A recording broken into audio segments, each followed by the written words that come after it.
Hare Krishna, Radhe Radhe to all. आप सभी का स्वागत है भक्ति चैनल कृष्णा डिवोशन पर। और हम सभी भक्ति के मार्ग पर अग्रसर हो रहे हैं।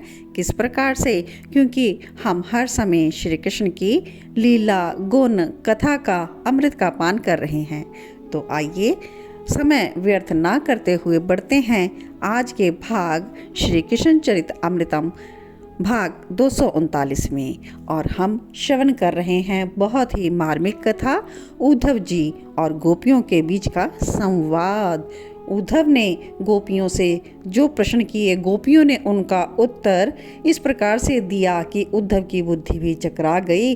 पिछले भाग में हम श्रवण कर चुके हैं कि गोपियों ने उद्धव से कह दिया है कि प्रीत किए पछतानी। उद्धव, हम प्रीत करके पछता रही हैं। और आगे गोपियां उद्धव से क्या कहती हैं, ये हम आज के भाग में श्रवण करेंगे। उद्धव से गोपियां कह रही हैं, तू ना समझे प्रीत।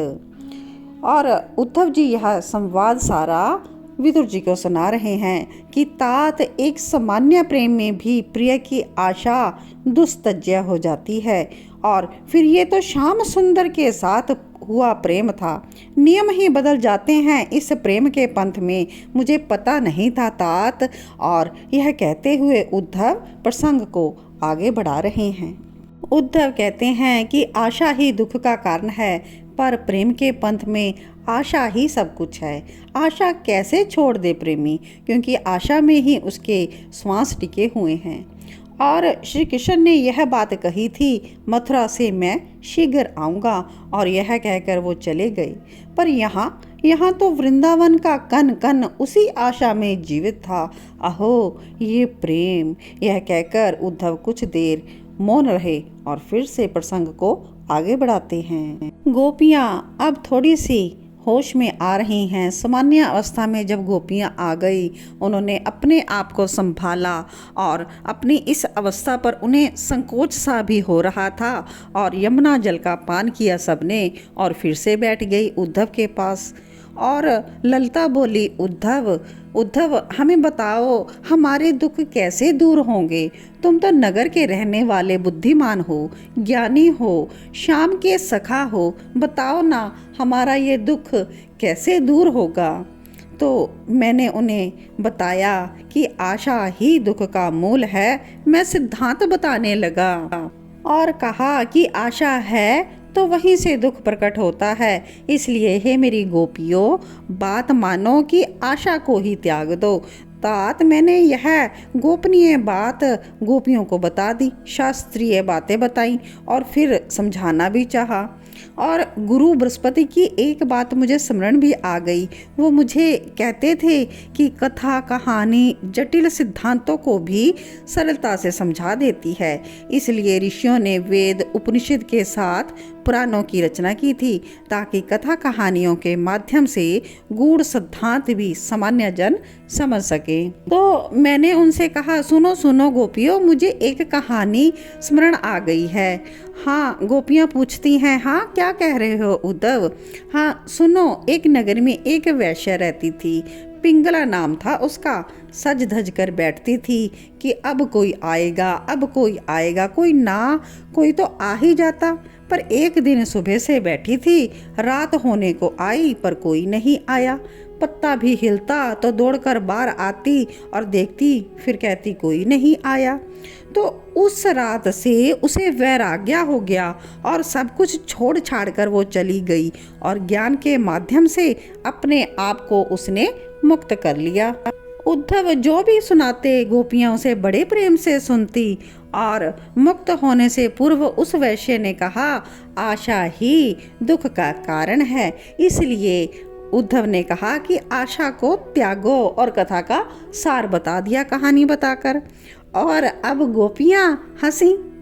उद्धव, आशा से ही दुख प्रकट होते हैं, ये बात भले ही स्वच्छारणी पिंगला ने कही हो, सत्य भी हो, तो भी हम अपनी आशा नहीं त्याग सकती।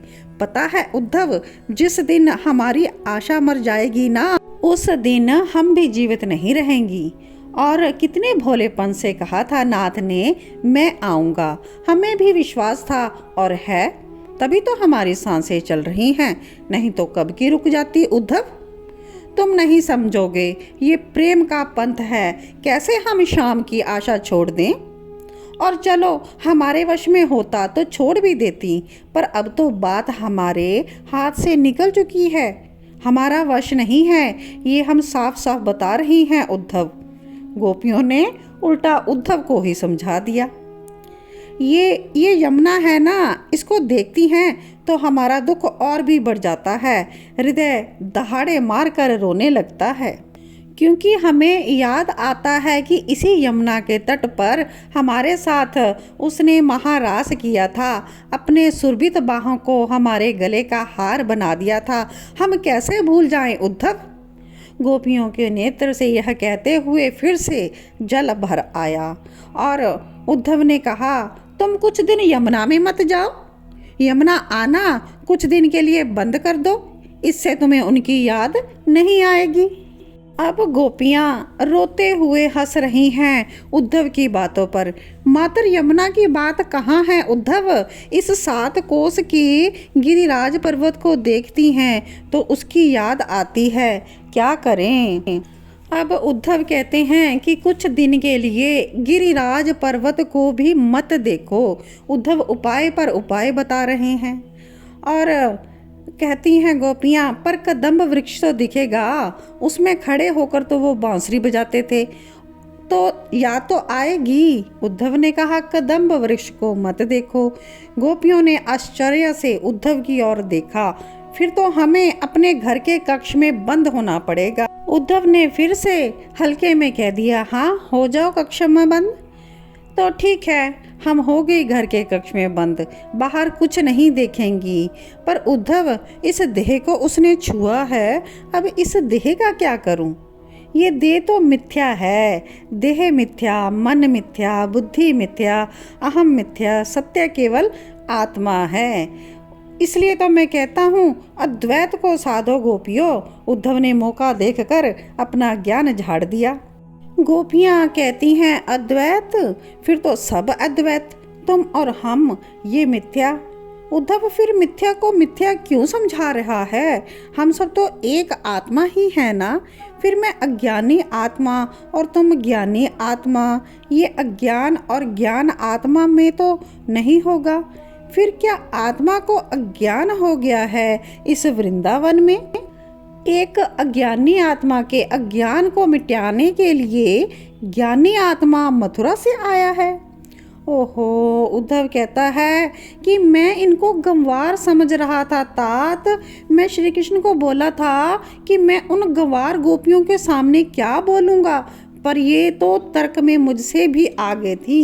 इन्होंने भले शास्त्र पढ़े नहीं थे, पर इन्हें अनुभव था और मेरी आज बोलती बंद कर दी थी इन गोपियों ने। फिर गोपियों में दीनता का भाव प्रवेश कर गया था। दीन होकर वो सब मुझसे कहने लगी थी, हम क्या जाने ज्ञान योग, हम तो बस तुमसे ऐसे ही कह रही थी। अच्छा, अब आगे बताओ, घर के कक्ष में बंद होकर क्या करें। गोपियों को ये सत्संग अच्छा लग रहा था, और अच्छा इसलिए लग रहा था कि बातें उनके प्रीतम की तो हो रही थी और मैं उनके प्रीतम का सखा था। उद्धव ने कहा कि कक्ष के एकांत में बैठकर आंखें बंद करो, और इंदु बोली, पर वो तो खुली आंखों से ही दिखाई देता है, इसलिए तो आंखें बंद करो। आंखें बंद करोगी तो वो नहीं दिखाई देगा। तो देवी कहती है कि फिर तो वो और भी दिखाई देगा। उद्धव कहते हैं, हृदय को शांत रखो, और जवाब मिलता है, शांत कहाँ से होगा, आग लगी है। और कहती हैं, अरे तुम समझते नहीं हो उद्धव। और उद्धव ने कहा, ज्ञान की बात है, तुम नहीं समझोगी। और आगे से ललिता भी बिलखते हुए बोली, उद्धव ये तो प्रेम की बात है, तुम भी नहीं समझोगे। ये तो प्रेम की बात है उद्धव, बंदगी तेरे बस की नहीं है। यहाँ सिर दे के होते हैं सौदे, आशिकी इतनी सस्ती नहीं है। ये तो प्रेम की बात है उदो, बंदगी तेरे बस की नहीं है। जय जय श्री राधे, जय जय श्री कृष्णा। आज का भाग यहीं पर विराम लेता है। कथा अगले भाग में श्रवण करने के लिए जुड़े रहें कृष्णा डिवोशन के साथ और प्रभु प्रियतम की बहुत ही सुंदर गाथा को आप श्रवण करते रहें।